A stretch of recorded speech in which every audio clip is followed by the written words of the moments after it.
I tell all the baseball and softball players I work with that you're not one of those sports that is like football or where you're having, collisions and that kind of thing. You're usually going to get a warning sign if something's not right. And most of the times, like you said, you're ignoring the warning sign. You're just taking ibuprofen and I'm going to go out and make my next start and deal with Sure. it.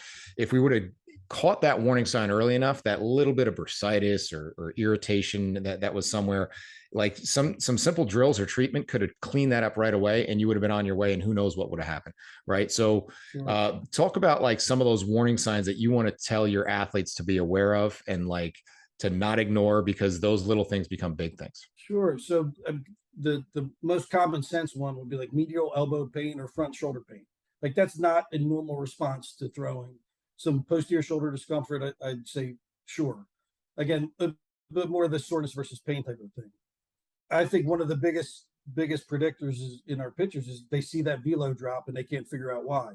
So they're seeing something's from just an energy system standpoint, something's off, right? And like you see a lot of times you see that velo drop before pain even rears its head. So I not that you want to obsess over velo, but understanding like if you're starting to see a pattern of trend and you have the capability and you're thrown into a clock, I mean that's I'm starting to look like something biomechanically is probably moving inefficient, and if the pitching coach isn't seeing something obvious, then it's like screaming there's something going on that I got to take a look at. Or another one is like this is like just having rapport with athletes, right?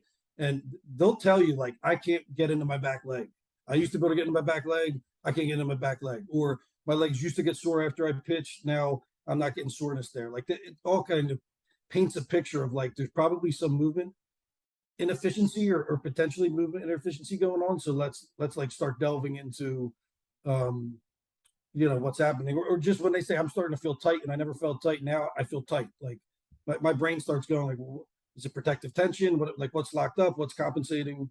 So I think like again multifaceted, but like having conversations with your athletes on a regular basis can sometimes be like the biggest thing.